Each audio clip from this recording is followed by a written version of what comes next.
Okay, hello zoology people. Here to get into discussion on the mollusks. So this category is a very interesting mix of species. I'm still surprised that it still has all of the species that are included. I think they're different enough that they do kind of seem to be in different groups, but again, historically and still today, they are still under the phylum Mollusca. So this is going to include some common species like your snails, octopus, and then some other really cool species as well. So phylum Mollusca. Mollusca sort of indirectly translates to a soft, squishy body, right? Something that's very like a little mass of softness, yeah? So phylum Mollusca includes soft-bodied organisms.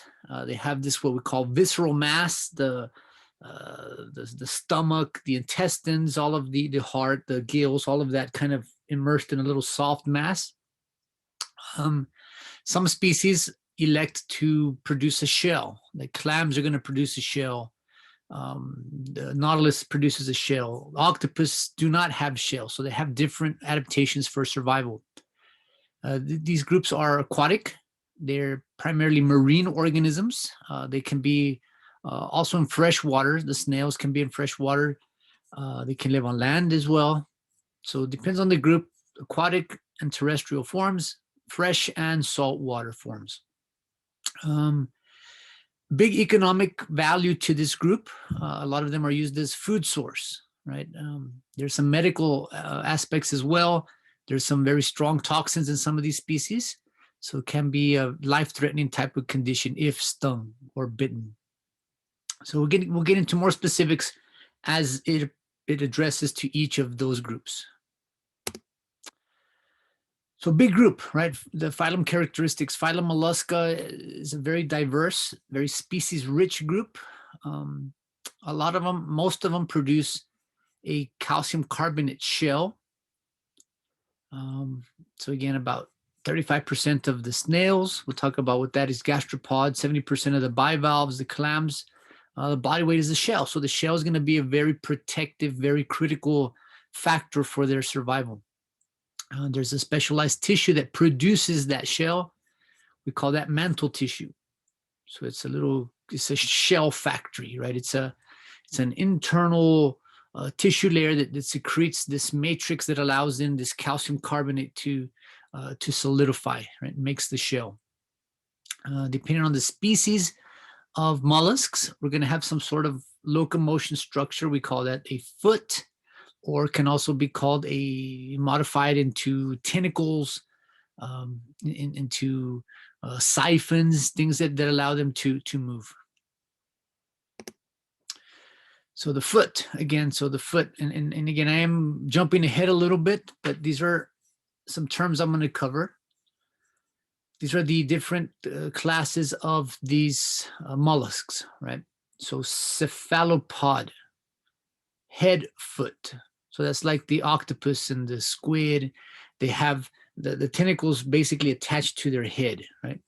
So they're going to use that modified foot as a siphon to kind of move water in and out and allow for jet propulsion. Bivalves, two valves, basically two shells, two halves are the clams. They use what we call that hatchet foot. And if any of you like clam chowder, fried clams, that's the part that you're actually eating. If you like raw oyster, well, you eat the whole thing, yeah, but that's typically the edible part. It's that muscular little foot part. Gastropod, gastro is like belly, stomach, and pod is foot. So these basically walk on their stomach, the snails and slugs.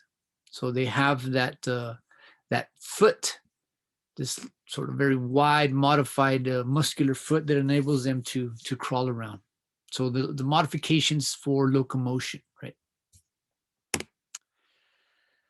Okay, taxonomy. Taxonomy gets a little bit elaborate here, and I'm not going to cover each and every group. There's some really, really neat groups, but just for limitations on time, we're going to highlight the sort of the more common forms. So Polyplacophora up top. We're going to call these chitons. So these are our chitons. I'm going to jump to the cephalopods. This is basically the nautiloids, squid, octopus.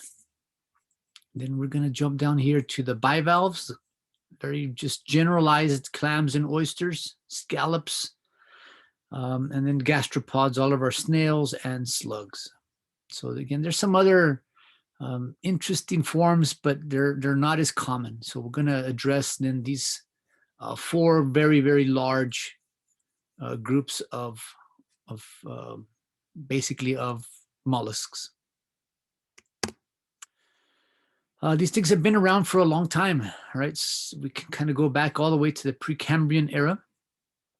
And if you are an organism that is producing a very hard, very dense calcium carbonate shell, that sort of enables your species to be found in the fossil record. So it enables these shells that they can form very, very detailed fossils. So there's a lot of fossil evidence for these, way back. Some of the soft-bodied, non-shelled forms, we don't have the same amount of fossil evidence, but again, our chitons, the bivalves, the snails, all of those would leave very, very well imprinted fossilized forms there.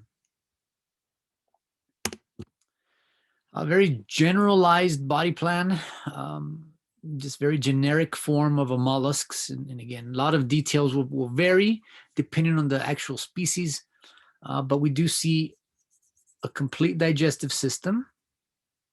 So it's a complete digestive system there. We're going to talk about that radula. It's a very unique sort of grinding, rasping, puncturing type of tongue. We're going to talk about this little nerve ring, nerve collar, just bifurcated ventral nerve. We're going to kind of go backwards when we compare these to the annelids, to the earthworms. That was a big deal. They had hearts and they had blood vessels. They had a closed circulatory system. Well, this is kind of a step backwards as more primitive. They're going to have basically a heart, but if you notice, that vessel doesn't extend throughout the body. So we're going to talk about an open circulatory system, not as effective, not as able to pressurize blood throughout the body. But we're going to hear their blood is different, physiology is different, and again, some are going to have more elaborate, some of the cephalopods have more elaborate system, but again, just a generic, generalized form here. So the nervous system, and again, generalizing for the whole group, there is some variation, but typically we see a nerve ring. So it's a nerve ring that has nerve cords extending from these circular nerves. So we have these sort of bifurcated, 2 branching nerves that will then extend to the body. So these, the pedal cords are going to help move the foot, which is very critical for their movement, for their survival. And we're going to then send a lot of information to the mantle and the internal organs. So kind of a logical progression there. Circulatory system is an open system. So again, this is strange. This is weird. This is more primitive than what we see in the earthworms. So they do have a heart. So we have a heart in comparison from the right to the left here. The closed system, we have a heart. We have pressurized vessels all the way through. We have capillaries for gas exchange. And then we return blood back to the heart. Here we have the heart basically with holes, call them ostia. We have holes. We have this system of basically of transporting blood, but then it kind of ends. And then the blood would basically just kind of diffuse by the process of osmosis, of diffusion. We just kind of ooze that fluid and it kind of drains back into the heart. So blood leaves the heart to this side, blood leaves the heart through this side, and it just diffuses back through these holes. So again, you can see it's not as pressurized. It's going to be very limited as to how efficient oxygen can be transported. So here we have in the right side closed circulatory system, we have a circuit, right? It's a, you notice the arrow direction goes.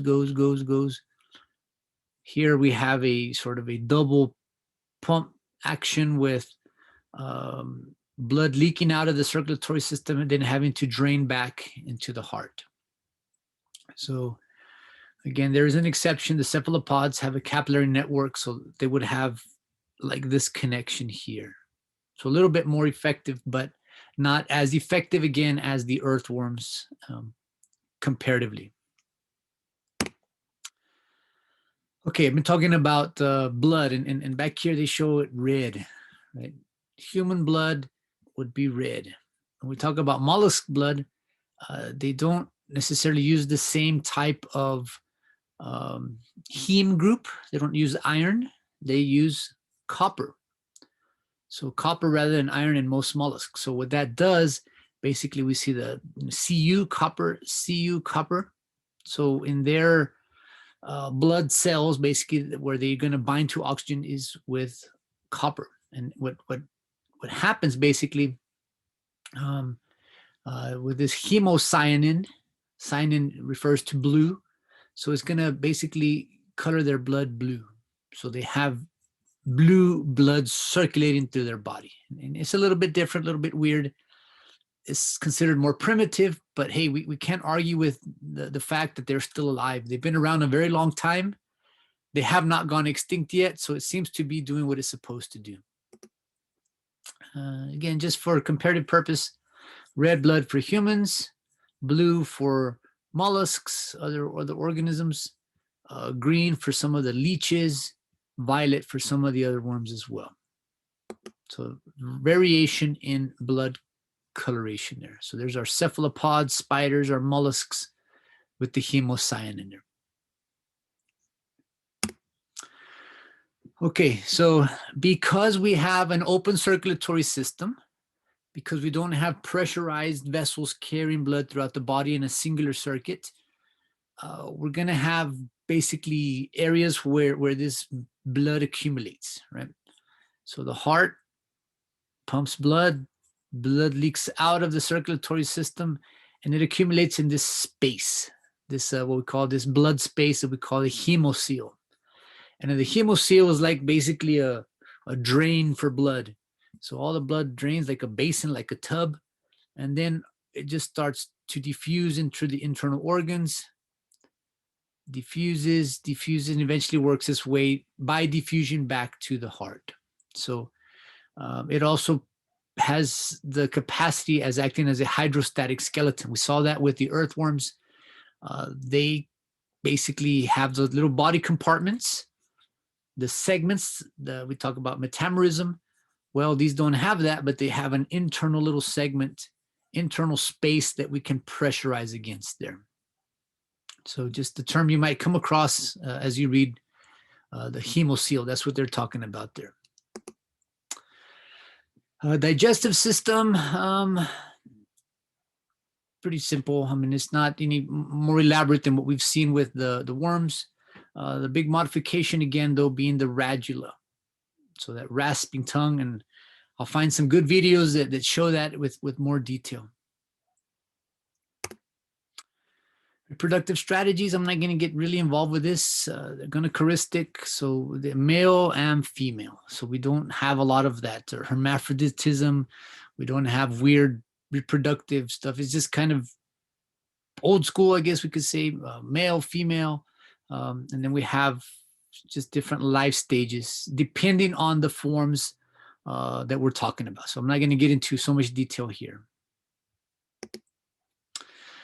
So just one last little mention here, and I'll stop this video, but we look at the first class of mollusks, which we call the chitons. Very, very primitive, kind of odd little form. Polyplacophora, basically mini shields, kind of what it translates to. And there's about 800 species, and these things are strange, and they're going to have these little shields, 7 to 8. So we can see 1, 2, 3, 4, 5, 6, 7, 8. 1, 2, 3, 4, 5, 6, 7, 8. Right. So we have these shields that basically are going to be protective. So this is sort of the bottom view, the stomach view, and top views, top view, stomach view. So what they'll do, basically, they will suction onto a rock or something underwater, and then those protective shells on top make it very difficult for things to injure them. If you can pry them off the shell, well, then you have that soft body down below. But again, very, very primitive, about 2 to 5 centimeters in length. So again, just a weird form, a very primitive form of mollusks. So there's the shields, and again, it's something about the number 8. We're going to hear that again. 8 protective plates, 8 legs of the octopus. So that 8 is kind of repetitive with this mollusca category. All right, so let me stop this here, and then I'll continue with some of the more well-known groups, the snails, the gastropods, and some of the others that we'll get into as well. But let me pause this here.